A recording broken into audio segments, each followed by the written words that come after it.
বিসমিল্লাহির রহমানির রহিম।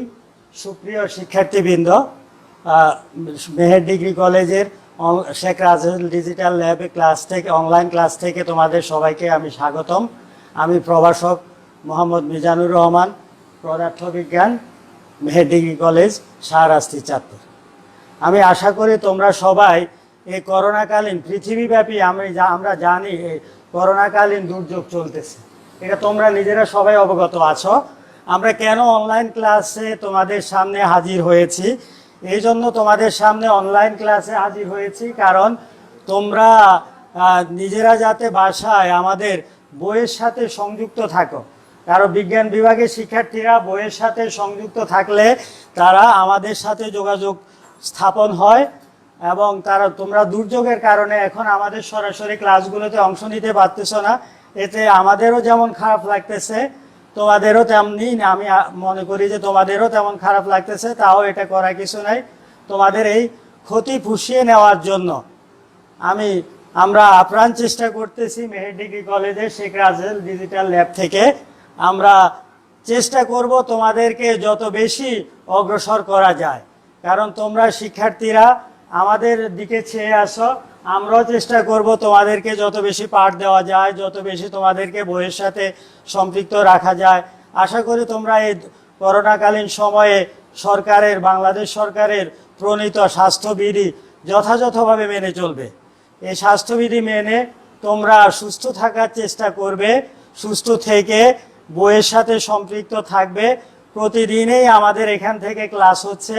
এই প্রতিদিনের এই ক্লাসগুলো কোন কোন স্যার ক্লাস নিচ্ছে সবগুলো ক্লাসই তোমরা ভালোভাবেই দেখবে, ভালোভাবে দেখে পাঠ তৈরি করবে, আমাদের সাথে ফোনে যোগাযোগ রাখবে বা অনলাইনে আমাদের সাথে যোগাযোগ রাখবে। তোমাদের সমস্যাগুলো আমাদেরকে জানাবে, আমাদেরকে বলবে যে স্যার আমি এই পার্টের এই অংশটুকু আমার বুঝতে সমস্যা হচ্ছে। আমরা আপ্রাণ চেষ্টা করব তোমাদেরকে সবগুলো সুন্দরভাবে বুঝিয়ে দেওয়ার জন্য। তো যাই হোক, আজ আমি তোমাদেরকে উপস্থাপন করব পদার্থবিজ্ঞান দ্বিতীয় পত্র নবম অধ্যায়ের পরমাণু মডেল ও নিউক্লিয়ার পদার্থবিজ্ঞান। পরমাণু মডেল এবং নিউক্লিয়ার পদার্থবিজ্ঞান। তো পরমাণু মডেল, এই পরমাণু শব্দটা কিভাবে আসছে এটা তোমরা নিশ্চয়ই ভালো করে জানো। পরমাণু শব্দটা আসছে, তোমরা আগে থেকে নিচের ক্লাসেও অধ্যয়ন করে এসেছ। অনেকে মনে আছে, যাদের মনে নেই তারা খেয়াল করো। গ্রিক দার্শনিক ডেমোক্রিটাস সর্বপ্রথম অ্যাটমাস কথা থেকে অ্যাটম, এই অ্যাটম থেকে পরমাণু শব্দটার উৎপত্তি। অ্যাটম থেকে আমাদের শব্দ পরমাণু, যেটা অর্থাৎ প্রথম শব্দটা ছিল অ্যাটমাস, অ্যাটমাস থেকে অ্যাটম। এখান থেকে পরমাণু শব্দের উৎপত্তি। এই পরমাণু শব্দের উৎপত্তি এখান থেকে আমরা সর্বপ্রথম উনি ধারণা দিয়েছিলেন এই পরমাণুটা হচ্ছে অবিভাজ্য, অর্থাৎ পরমাণুকে কখনো ভাঙা যায় না, এটা অবিচ্ছিন্ন, এটা অবিভাজ্য। পরবর্তীকালে 1897 সালে কোথাও কোথাও লেখা আছে বর্তমানে 1898 সাল, আমরা 1897 সালটাকে ধরে নিচ্ছি। স্যার যে থমসন সর্বপ্রথম পরমাণু যে অবিভাজ্য নয় এটা একটা ধারণা দেন, সর্বপ্রথম ধারণা দেন থমসন। পরমাণু যে অবিভাজ্য নয় এটা সম্পর্কে সর্বপ্রথম বিজ্ঞানী ধারণা দেন বিজ্ঞানী থমসন। তার মতে হচ্ছে পরমাণু বিভাজ্য। এই থমসন তখন একটা পরমাণু মডেল, তার নিজস্ব মতবাদ উপস্থাপন করার জন্য একটা পরমাণু মডেল উপস্থাপন করেন। সেটা হচ্ছে থমসনের পরমাণু মডেল। তখন সর্বপ্রথম থমসন যে পরমাণু মডেলটা উপস্থাপন করেন সেটা হচ্ছে থমসনের পরমাণু মডেল। এই থমসনের পরমাণু মডেলকে উনি কিসমিস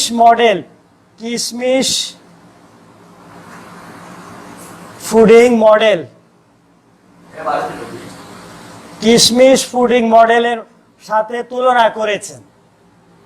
হ্যাঁ, থমসনের পরমাণু মডেলকে উনি কিসমিস পুডিং মডেলের সাথে তুলনা করেছেন। এখন আমরা জানবো থমসনের পরমাণু মডেলটা কি। থমসনের পরমাণু মডেলটা হচ্ছে, আমি এটা সম্পর্কে একটা চিত্র এঁকে তোমাদেরকে দেখাচ্ছি।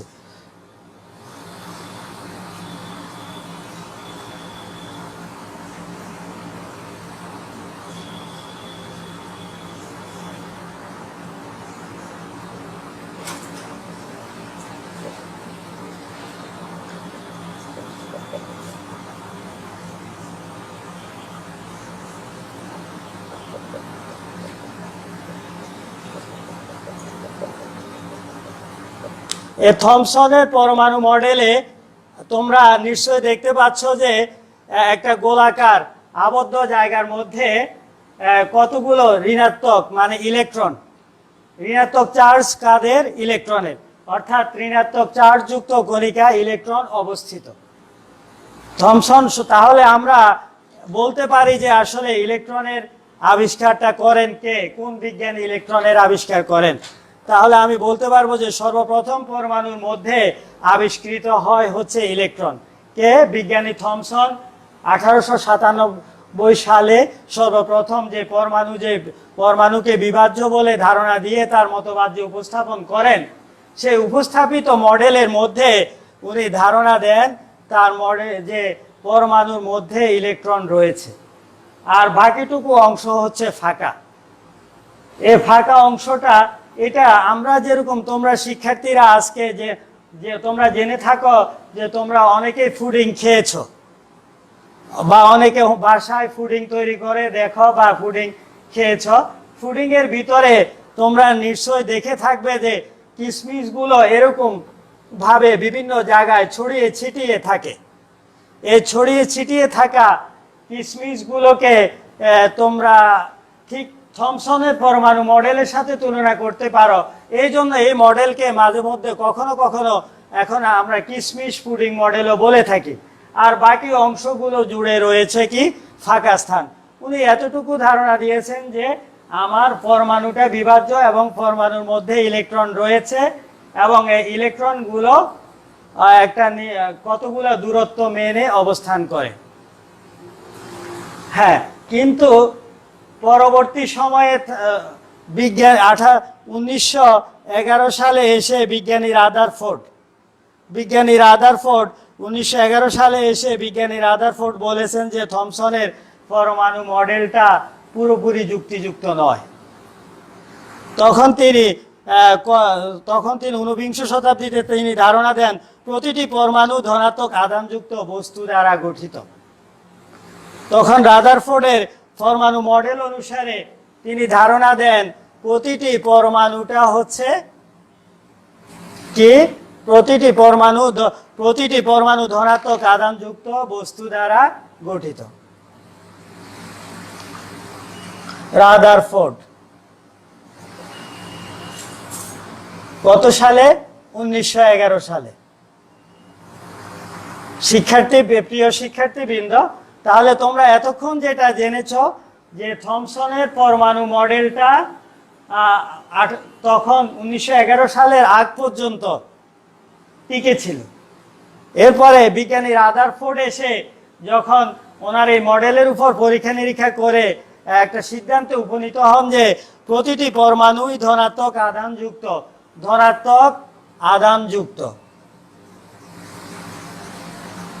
প্রতিটি পরমাণুই ধনাত্মক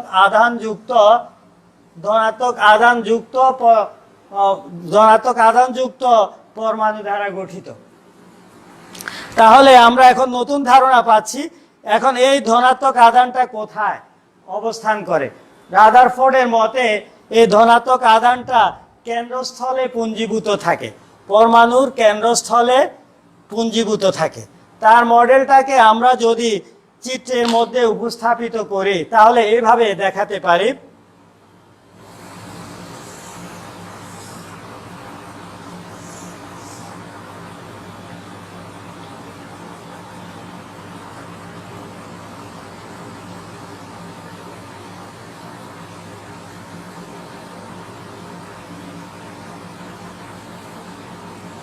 হ্যাঁ, অর্থাৎ আমরা এইভাবে দেখাতে পারি যে রাদারফোর্ডের পরমাণু মডেলটা, ফোর্ডের পরমাণু মডেল।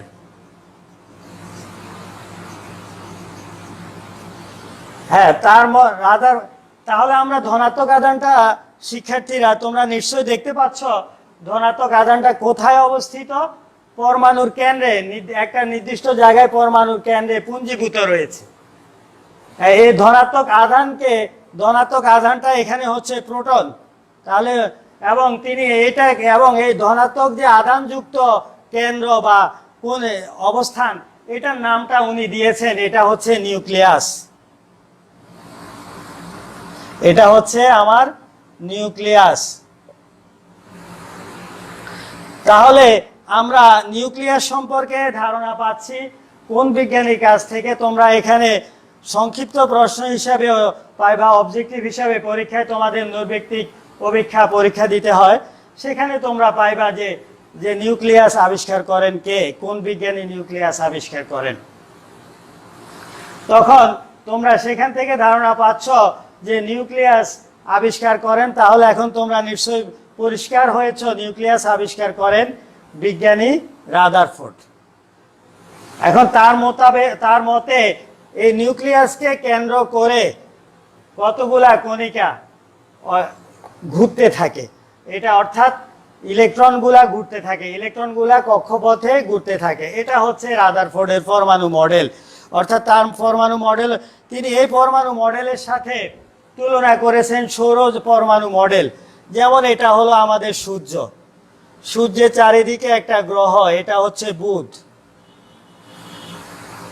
এটা হচ্ছে সূর্য, এটা হচ্ছে বুধ, তারপরে হচ্ছে শুক্র গ্রহ,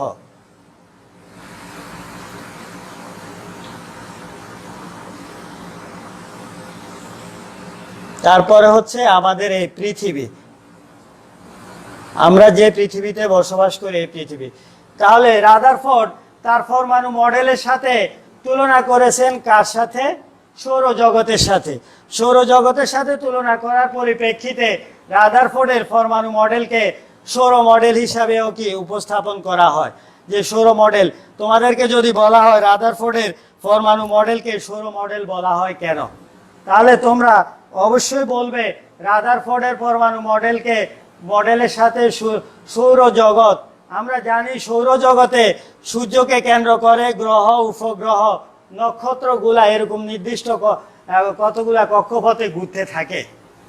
যার কারণে রাদারফোর্ডের পরমাণু মডেলকে সৌর মডেলের সাথে কি করা হয়? তুলনা করা হয়। এখন এই রাদারফোর্ডের পরমাণু মডেলের সাথে তো রাদারফোর্ডের পরমাণু মডেলে আমরা আরো পাচ্ছি যে এই যে নিউক্লিয়াসটা আছে, এই নিউক্লিয়াসের পরমাণুর নিউক্লিয়াসের ব্যাসার্ধ হলো 10⁻⁻14 মিটার। যে নিউক্লিয়াস রয়েছে, এই নিউক্লিয়াসের ব্যাসার্ধটা হচ্ছে 10⁻⁻14 মিটার। হ্যাঁ, আর 10⁻14 মিটার। আর পরমাণুর ব্যাসার্ধ হচ্ছে 10⁻10 মিটার। এটা তোমরা খুব ভালো করে শিখে রাখবে, কারণ হচ্ছে এগুলা প্রায় পরীক্ষায় আসে। শুধু কেবল আমাদের এই যে একাডেমিক পরীক্ষা সেটা বলে না, বিভিন্ন তোমরা এর পরবর্তী শিক্ষার্থীরা তোমরা এখান থেকে বড় হয়ে বিভিন্ন বড় বড় চাকুরিতে বা বিভিন্ন জায়গাতে তোমরা যাবে, তখন সেখানে দেখবা নিয়োগ পরীক্ষার মধ্যে এরকম প্রশ্ন আসে যে একটা পরমাণুর ব্যাসার্ধ কত মিটার।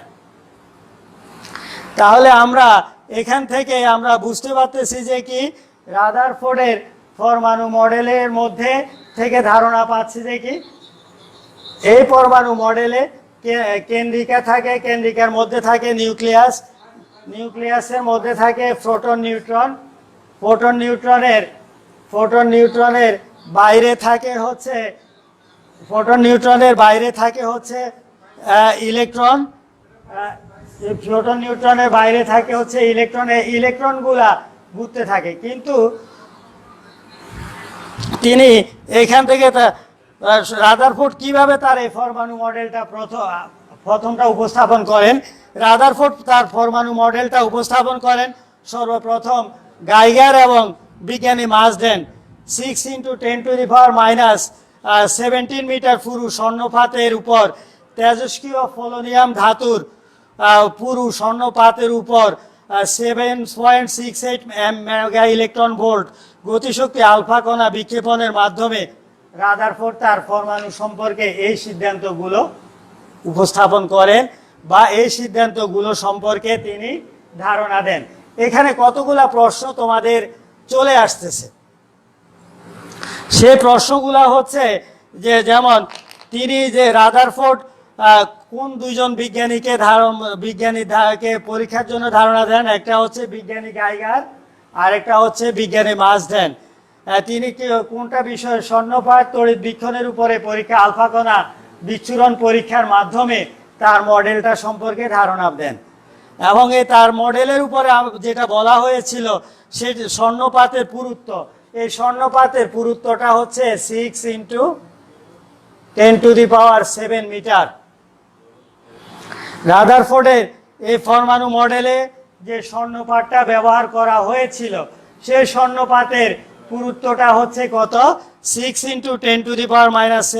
10⁻⁷ মিটার। আর তিনি যে ধাতু দিয়ে পরীক্ষা নিরীক্ষা করেন এই ধাতুটার নামটা হচ্ছে তেজস্ক্রিয় পোলোনিয়াম। হ্যাঁ, তোমরা নিজেরা জানো পোলোনিয়াম একটা হচ্ছে তেজস্ক্রিয় ধাতু। এছাড়া আমরা তেজস্ক্রিয় ধাতু সম্পর্কে আরো জানো, ইউরেনিয়াম, থোরিয়াম, এরকম আরো ধাতু জানতে পারবা, তোমরা নিশ্চয়ই জেনেছ। এই তেজস্ক্রিয় পোলোনিয়াম ধাতুর উপরে হতে কত ইলেকট্রন যেটা পাতের উপরে ফেলেছেন সেটাতে 7.68 মেগা ইলেকট্রন ভোল্ট MeV, এত মেগা ইলেকট্রন ভোল্টের আলো ফেলে এটা পরীক্ষা করেন। এখন তার মডেলের ধারণা অনুসারে হচ্ছে আমরা জানি যেমন তো বিদ্যুৎ চুম্বকীয় তত্ত্ব অনুসারে যখন কোনো চার্জিত কণা তো তার রাদারফোর্ডের এই পরমাণু মডেলের কিছু ত্রুটি বিচ্যুতি লক্ষ্য করা যায়। হ্যাঁ, কি ত্রুটি বিচ্যুতি লক্ষ্য করা যায়? রাদারফোর্ডের যেমন উনি তার পরমাণু মডেলকে সৌরজগতের সাথে তুলনা করেছেন, কিন্তু আমরা জানি সৌরজগতে সূর্যকে কেন্দ্র করে গ্রহ উপগ্রহগুলো ঘুরে, কিন্তু পরমাণুর মধ্যে যে প্রোটন রয়েছে প্রোটনটা হলো ধনাত্মক চার্জযুক্ত। তোমাদেরকে যদি আমি প্রশ্ন করি প্রোটনের চার্জ কি, নিশ্চয়ই তোমরা পড়ে আসছো, আমার শিক্ষার্থীরা ইনশাল্লাহ উত্তর দিতে পারবে, তারা বলবে যে এটা হচ্ছে ধনাত্মক চার্জ যুক্ত। নিউট্রনের চার্জ কি? নিউট্রন হচ্ছে চার্জ নিরপেক্ষ। এরপরে যদি বলা হয় ইলেকট্রনের চার্জ কি, ইলেকট্রনের চার্জ হচ্ছে ঋণাত্মক।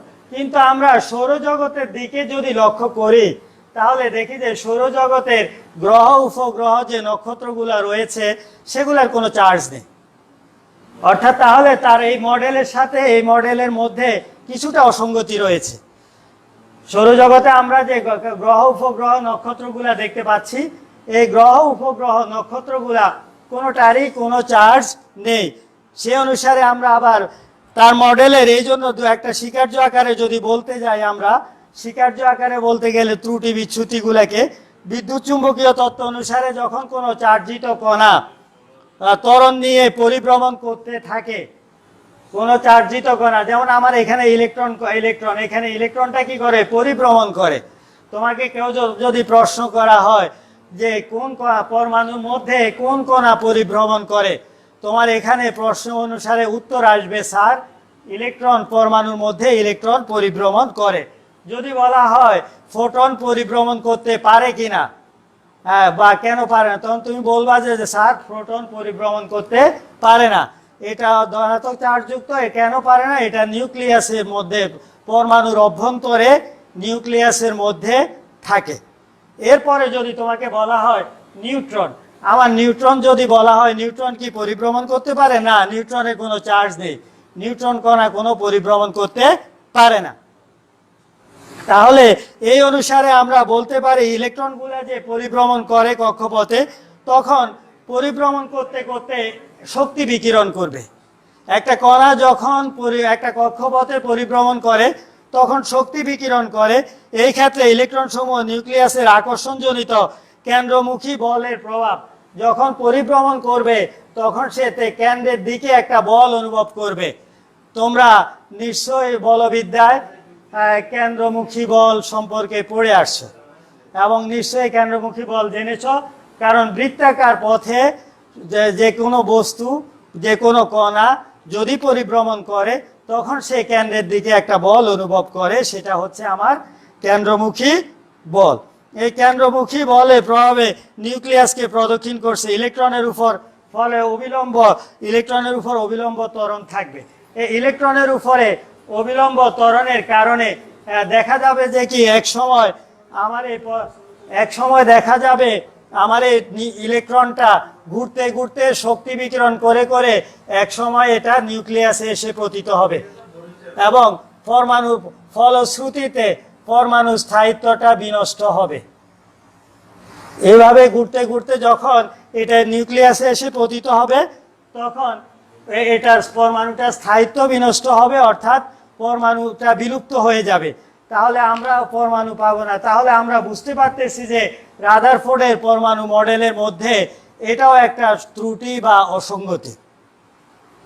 রাদারফোর্ডের পরমাণু মডেলের মধ্যে তাহলে আমরা বুঝতে পেরেছি যে ত্রুটি বা অসঙ্গতি রয়েছে। এর পরবর্তী সময়ে আবার ইলেকট্রন সমূহ ঘূর্ণনকালে আমরা জানি, আরেকটা শিক্ষার্থী অনুসারে যদি বলতে যাই, ইলেকট্রন সমূহ ঘূর্ণনকালে নিরবিচ্ছিন্ন শক্তি বিকিরণ করবে, নিরবিচ্ছিন্নভাবে, অর্থাৎ যে শক্তি চিহ্নিত। হ্যাঁ, তোমরা প্রশ্ন করেছো একজনের যে নিরবিচ্ছিন্নটা কি। আচ্ছা, আমি বলতেছি নিরবিচ্ছিন্ন মানে হচ্ছে যে অর্থাৎ বিচ্ছিন্ন নয় যেটা, সেই শক্তিটাই হচ্ছে নিরবিচ্ছিন্ন। অর্থাৎ ইলেকট্রন সমূহ যখন তার রাদারফোর্ডের মতে ঘুরতে থাকে তখন এটা নিরবিচ্ছিন্নভাবে ঘুরতে থাকে। নিরবিচ্ছিন্নভাবে ঘুরতে থাকলে ক্রমাগত শক্তি বিকিরণ করবে, এক সময় সেই শক্তি হারিয়ে ফেলবে, নিউক্লিয়াসে পড়ে যাবে। কিন্তু হাইড্রোজেন পরমাণুর ক্ষেত্রে নির্দিষ্ট তরঙ্গ দৈর্ঘ্যের আমরা দেখতে পাচ্ছি যে কি রেখা বর্ণালী পাওয়া যায়। তাহলে এই জায়গার মধ্যেও আমরা দেখতে পাচ্ছি যে কোনো কোনো ধরনের অসঙ্গতিও পাওয়া যাচ্ছে। রাদারফোর্ডের পরমাণু মডেলের মধ্যে এই ক্ষেত্রেও আমরা দেখতে পাচ্ছি যে কি কোনো ধরনের অসঙ্গতি পাওয়া যাচ্ছে। তাহলে এই যে রাদারফোর্ডের পরমাণু মডেল, তারপরে রাদারফোর্ডের পরমাণু মডেলের এই অসঙ্গতিগুলা দূর করার জন্য আরেকজন বিজ্ঞানী তার পরমাণু মডেলকে সংশোধন করেন। আরেকজন বিজ্ঞানী তার পরমাণু মডেলকে সংশোধন করেন, সেটা হচ্ছে কে? বিজ্ঞানী বোর, নিলস বোর।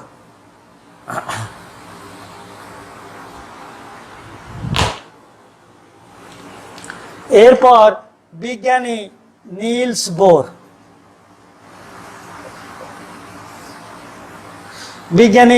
বোর রাদারফোর্ডের পরমাণু মডেলটাকে সংশোধন করেন। কেন রাদারফোর্ডের পরমাণু মডেলটা সংশোধন হচ্ছে? কারণ আমরা রাদারফোর্ডের পরমাণু মডেলেও কিছু গুরুত্বপূর্ণ তথ্য পেয়েছি। আমরা রাদারফোর্ডের পরমাণু মডেল থেকে কি কি গুরুত্বপূর্ণ তথ্য পেয়েছি শিক্ষার্থীবৃন্দ তোমরা বলতে পারবে? হ্যাঁ, ইনশাআল্লাহ শিক্ষার্থীবৃন্দ, আমরা দেখতে পাচ্ছি যে শিক্ষার্থীবৃন্দ রেসপন্স করছে, শিক্ষার্থীবৃন্দ বলতে পারতেছে। অর্থাৎ রাদারফোর্ডের পরমাণু মডেলে আমরা এখানে অসঙ্গতি পেয়েছিলাম হচ্ছে যে কি পরমাণু ইলেকট্রনগুলা ঘুরতে ঘুরতে নিউক্লিয়াসে এসে পতিত হয়, আবার নিরবিচ্ছিন্নভাবে শক্তি বিকিরণ করে, যার কারণে পরমাণু মডেলটাকে সংশোধন করতে হয়েছে। আবার গুরুত্বপূর্ণ তথ্য পেয়েছি রাদারফোর্ডের পরমাণু মডেল থেকে, সেটা হচ্ছে যে কি রাদারফোর্ডের পরমাণু মডেলের মাধ্যমে আমরা জানতে পেরেছি নিউক্লিয়াস সম্পর্কে, জানতে পেরেছি পরমাণুর অভ্যন্তরে শক্ত কেন্দ্রিকা থাকে, সেখানে প্রোটন রয়েছে। এরপরে বোরের পরমাণু মডেল। তো বোর এসে বলল যে ইলেকট্রনগুলা শুধু কক্ষপথে না, কতগুলা অনুমোদিত কক্ষপথে ঘুরে। এ হচ্ছে নিউক্লিয়াস, যেটা প্রোটন এবং নিউট্রন অবস্থিত। এই নিউক্লিয়াসকে কেন্দ্র করে কতগুলা অনুমোদিত কক্ষপথে কতগুলা অনুমোদিত কক্ষপথে ইলেকট্রনগুলা ঘুরতে থাকে।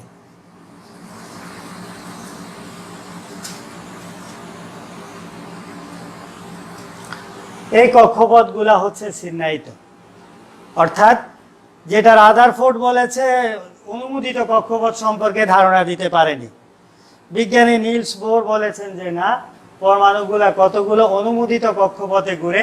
এই অনুমোদিত কক্ষপথে 2n² অনুসারে ইলেকট্রন বন্টন অনুসারে ঘুরে, এবং সেই ক্ষেত্রে ইলেকট্রনের কক্ষক কৌণিক ভরবেগ L = হচ্ছে NH/ হচ্ছে 2π। হ্যাঁ, L = হচ্ছে যে কি NH/ হচ্ছে 2π।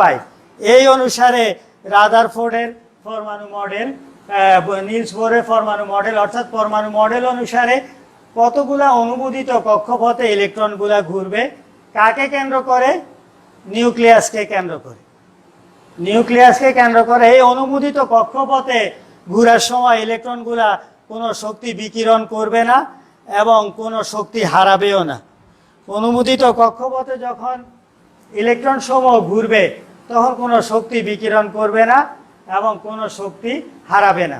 শুধু কেবল যখন ইলেকট্রনগুলা এক শক্তি স্তর থেকে যখন আরেক শক্তি স্তরে উপনীত হবে, এক শক্তি স্তর থেকে যখন অন্য শক্তি স্তরে উপনীত হবে, তখন দেখা যাচ্ছে যে কি শক্তি কোনো কোনো শক্তি স্তরে শক্তি শোষণ করবে, আবার কোনো কোনো শক্তি স্তরে শক্তি কি করবে?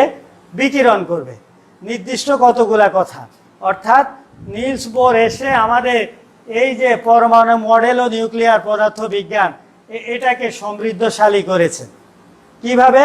তার মোতাবেক আমরা জানতে পেরেছি যে তার ইলেকট্রনগুলা ঘুরবে, তবে সেটা কিভাবে ঘুরবে, সেটা কতগুলা অনুমোদিত বা চিহ্নিত কক্ষপথে ঘুরবে। কক্ষপথে ঘুরার সময় যে একটা কৌণিক ভরবেগ অর্জন করবে, এই কৌণিক ভরবেগটা হচ্ছে যে কি L = NH/2π। তোমরা অনেক সময় এই অক্ষরগুলার পরিচয় জানো না, এই পরিচয়গুলো আমাদেরকে দিয়ে দিতে হয়, তাহলে তোমাদেরকে এখানে জেনে রাখো। যেমন এখানে এলটা হচ্ছে কৌণিক ভরবেগ,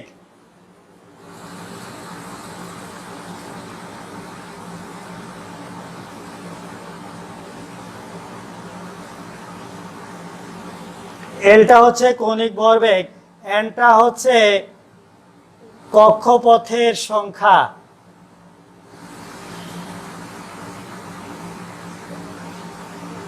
এনটা হচ্ছে আমার কক্ষপথের সংখ্যা। এইচটাকে বলা হয় প্লাঙ্কের ধ্রুবক।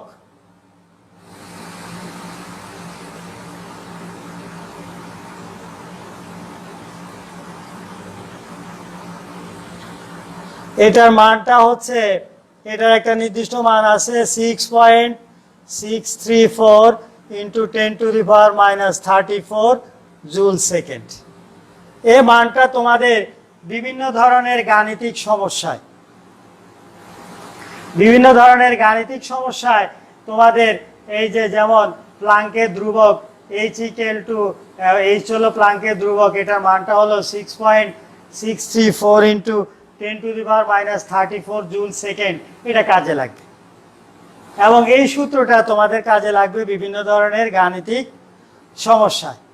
তাহলে তোমরা পরমাণু সম্পর্কে বিস্তারিত অনেক কিছু জেনেছো।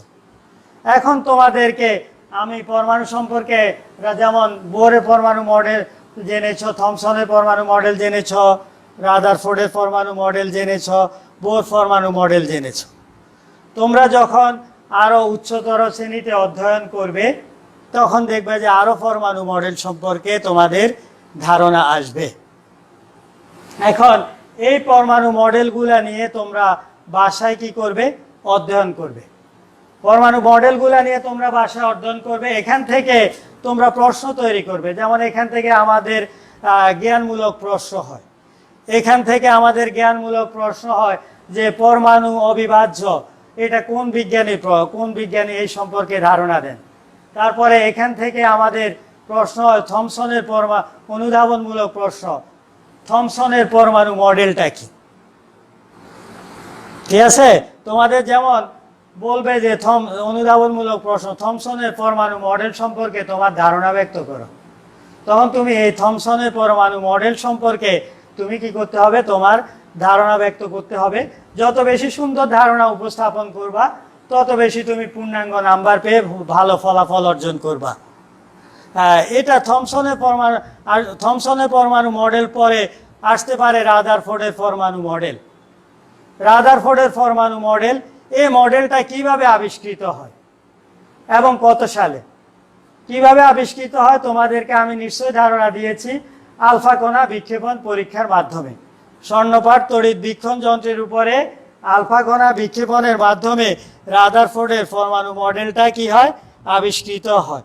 এবং এটা কত সালে আবিষ্কৃত হয়, এখান থেকে প্রশ্ন হয়। আবার এই রাদারফোর্ডের পরমাণু মডেল আবিষ্কারের জন্য তেজস্ক্রিয় কোন পদার্থ ব্যবহার করা হয়েছিল, হ্যাঁ এটা সম্পর্কে ধারণা আসবে। রাদারফোর্ডের পরমাণু মডেল আবিষ্কারের সময় কোন ধরনের তেজস্ক্রিয় পদার্থ, দেখি শিক্ষার্থী বন্ধুরা বলো। হ্যাঁ, শিক্ষার্থী বন্ধুরা উত্তর দিতে পেরেছে। তেজস্ক্রিয় পরমাণু পদার্থ হচ্ছে পোলোনিয়াম। অর্থাৎ রাদারফোর্ডের পরমাণু মডেলে তেজস্ক্রিয় পদার্থ সম্পর্কে তারা ধারণা দিতে পেরেছে। এরপরে রাদারফোর্ডের পরমাণু মডেল থেকে আমরা বলেছিলাম যে আমরা গুরুত্বপূর্ণ কতগুলা বিষয়ে সিদ্ধান্তে উপনীত হতে পেরেছি। সেটা হচ্ছে আমাদের নিউক্লিয়াস, পরমাণুর মধ্যে যে পরমাণুর প্রাণ যেটা কেন্দ্রিকা যেটাকে বলে থাকে নিউক্লিয়াস, সে নিউক্লিয়াসের উৎপত্তিটাও পরমাণুর মধ্যে রয়েছে। আবার নিউক্লিয়াসের অভ্যন্তরে যে প্রোটন এবং নিউট্রন এটা অবস্থান করে সেটা সম্পর্কেও আমরা জেনেছি। এখন এখানে তোমাদের মধ্যে হয়তো প্রশ্ন জাগতে পারে, পরমাণুর মধ্যে যে প্রোটন সমধর্মী চার্জ হওয়া সত্ত্বেও নিউক্লিয়াসের অভ্যন্তরে কিভাবে অবস্থান করে। তখন এটা নিউক্লিয়াসের মধ্যে অবস্থান করে এক ধরনের নিউক্লিয় বল পরমাণুর মধ্যে ক্রিয়া করে, যে নিউক্লিয় বলের ক্রিয়ার কারণে পরমাণুর মধ্যে নিউক্লিয়াসে কি করে, প্রোটন অবস্থান করে। প্রোটন অবস্থান করলে তাহলে এই জন্য পরমাণু নিউক্লিয়াসকে ভেঙে প্রোটন বেরিয়ে যায় না। হ্যাঁ, পরমাণু নিউক্লিয়াসকে ভেঙে প্রোটন বেরিয়ে যায় না। তাহলে আমরা বুঝতে পারতেছি যে কি আমরা এখানে রাদারফোর্ডের পরমাণু মডেল সম্পর্কেও মোটামুটি প্রায় জেনে গেলাম যে রাদারফোর্ডের পরমাণু মডেল থেকে কি কি প্রশ্ন হতে পারে। আবার এই রাদারফোর্ডের অনেক সময় বলা হয় যে পরমাণু মডেলের ত্রুটি বা সীমাবদ্ধতা, আমি যে এটা স্বীকার্য আকারে তোমাদের সামনে উপস্থাপন করেছি। হ্যাঁ, সেই স্বীকার্যগুলা তোমরা যে এটা হচ্ছে এই রাদারফোর্ডের পরমাণু মডেল যে বিদ্যুৎ চুম্বকীয় তত্ত্ব অনুসারে এই জিনিসগুলো ব্যাখ্যা করতে পারেনি। হ্যাঁ, কিন্তু যেটা পরবর্তী সময়ে অন্য মডেল উপস্থাপিত হয়েছে। আবার আরো কতগুলা রেখা বর্ণালী সম্পর্কে রাদারফোর্ডের পরমাণু মডেলটাও দেখা যাচ্ছে যে কি কতগুলো জিনিস ব্যাখ্যা করতে পারেন। এই রাদারফোর্ডের ব্যাখ্যা করতে না পারার পরেই তারপরে আমরা এখানে একাদশ এবং দ্বাদশ শ্রেণীতে সর্বশেষ যে মডেল সম্পর্কে পরিচিত হয়েছিলাম সেটা হচ্ছে বোরের পরমাণু মডেল। এই বোরের পরমাণু মডেলে এসে আমরা পরমাণুর স্থায়িত্ব বা নিউক্লিয়াস ইলেকট্রনগুলা যে অনুমোদিত কক্ষপথে ঘুরার ফলে যে এরা নিউক্লিয়াসে ভেঙে পড়ে না, এটা সম্পর্কে আমরা নিশ্চিত হলাম। এবং যার কারণে বর্তমান সময়ে বোর পরমাণু মডেলকে অধিক যুক্তিযুক্ত পরমাণু মডেল, তোমাকে যদি বলা হয় অধিক যুক্তিযুক্ত একটা পরমাণু মডেল সম্পর্কে তোমার ধারণা দাও যেটা, বা অধিক গ্রহণযোগ্য পরমাণু মডেল, যে পরমাণু মডেলে ত্রুটি বিচ্যুতি আছে কিন্তু ত্রুটি বিচ্যুতি কম, তুমি বলবা যে স্যার সেটা হচ্ছে বোর পরমাণু মডেল। তো এইভাবে শিক্ষার্থীরা আমরা আশা করি আমরা যেভাবে তোমাদের সামনে প্রতিদিনেই বিভিন্ন বিষয়ে শিক্ষকরা তোমাদের সামনে এসে পাঠ উপস্থাপন করি, তোমরা আমাদের পাঠগুলোকে অত্যন্ত মনোযোগ সহকারে আশা করি বাসায় বসে প্রতিদিন দেখছ বা অধ্যয়ন করছ। তোমরা এই পাঠ অনুসারে বইয়ের সাথে সংযুক্ত থাকবে। আশা করি আমাদের এই দুর্যোগ যদি কেটে যায়, দুর্যোগ কেটে গেলে আমরা আবার আশা করি আল্লাহ সবাইকে সুস্থ রাখলে আমরা সবাই তোমাদের সামনে এসে সশরীরে আবার হাজির হব, তোমাদের সামনে আবার সুন্দর মুখে কথা বলবো, তোমরা আমাদের সামনে অনেক সুন্দর কথা বলবে। আমাদের সামনে সকল প্রশ্নের যে যতগুলো প্রশ্নই এখন তোমাদের জমা হবে, তোমরা মনে সাহস রাখবে যে আমাদের স্যারেরা ইনশাল্লাহ যদি আল্লাহ হায়াতে বাঁচিয়ে রাখে আমাদের স্যাররা এসে আমাদের সমস্যাগুলোকে সমাধান দিতে পারবে। তো তোমরা আমাদের এই প্রতিদিনই সবসময় রুটিন ওয়াইজ অনলাইনে ক্লাস আছে, সেখান থেকে আমাদের কলেজের ওয়েবসাইটে ঢুকে ক্লাস রুটিন নিয়ে ক্লাসগুলো ফলো করবা, যাতে মানে আমাদের এই বর্তমান সরকারের যে ভিশন 2021 সেটা যে উন্নত হয়। Sheikh Russel digital lab, Meher degree college, এখান থেকে আজ আমি এই বলে বিদায় নিচ্ছি। খোদা হাফেজ।